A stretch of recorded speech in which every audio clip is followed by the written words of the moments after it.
नज़म है जी कादियाँ उडारियाँ। वैसे तो साढ़े कोल जिद्दां दे पर हैगे ने, तुहानूं पता ही है। कादियाँ उडारियाँ, नज़म की है कादियाँ उडारियाँ। होणियां दे खेल जी जिंदड़ी रखेल जी, कंडियां दी सेज उत्ते उमरां दे मेल जी।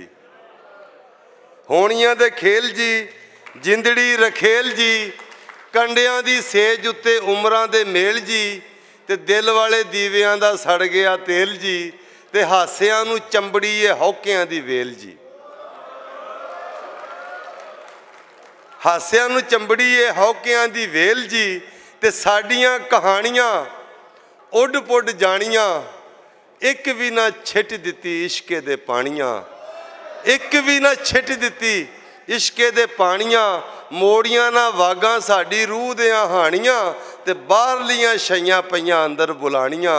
ते सदरां कवारियां बन बन मारियां, धक्के दा प्यार साडा चोरी दियां यारियां।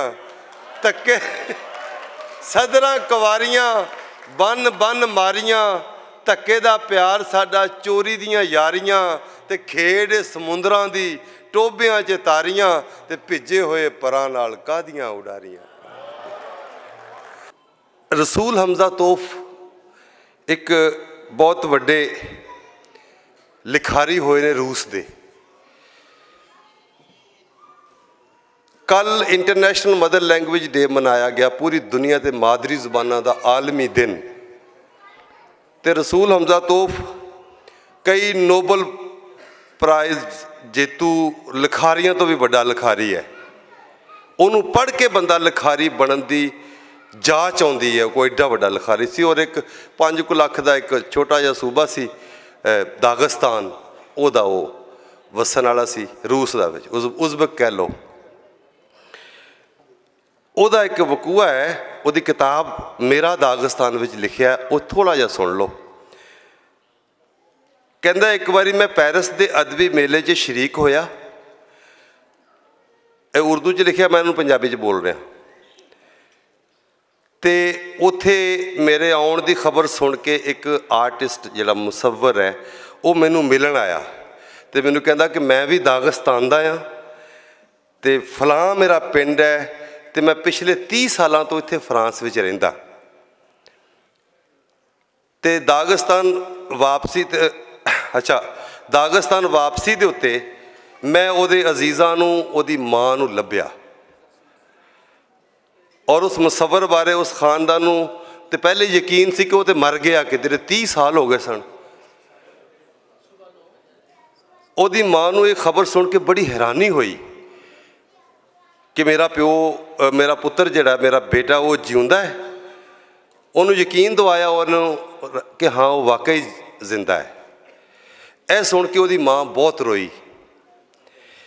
इस दौरान उस मुसव्वर के रिश्तेदारां ने उहदे वतन छड्डण दा जिहड़ा कसूर उन्होंने माफ़ कर दिता, क्योंकि उन्होंने यही बड़ी खुशी सी कि चलो जिउंदा लभ गया पुत्र, उहदा जिउंदा है किसी होर थां ही है। तो दसो मां ने हुण उन्होंने कहंदा, वो राइटर कहंदा कि मां मेरी उहदी मां ने पूछा कि मेरे प्यो का पुत्र का रंग कैसा सी, उहदे जिहड़े गल दे उत्ते जिहड़ा तिल सी कि हुण भी हैगा। तो फिर अचानक उन्हें कहा कि रसूल हमजा तोफ, रसूल तू मेरे पुत्र नाल कितना वेला गुजारिया।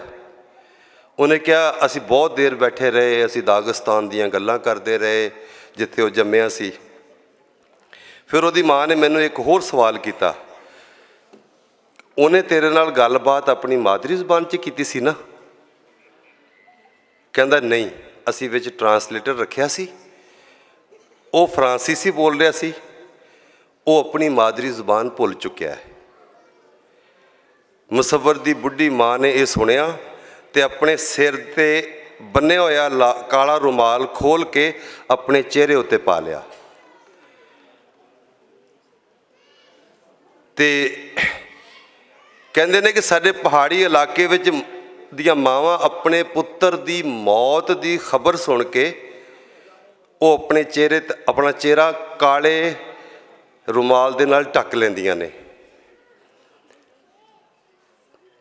उस वेले छत्तां ते कहंदे थोड़ी जी बारिश हो रही सी। असी दागिस्तान विच सां, गालबन बहुत दूर दुनिया के उस सिरे ते पैरिस विच दागिस्तान का वह पुत्र जो इस कसूर ते नादम सी, उहदियां अखां दे विच भी हंझू होणगे, वो भी हो सकता आवाज़ सुन रहा होएगा। फिर एक लम्मी खामोशी हुई। उस तो बाद माँ ने कहा, रसूल तेरे तो गलती हुई, मेरे पुत्र नूं मरे हुए एक मुद्दत बीत गई है, तू तो उन्हें मिलिया ही नहीं।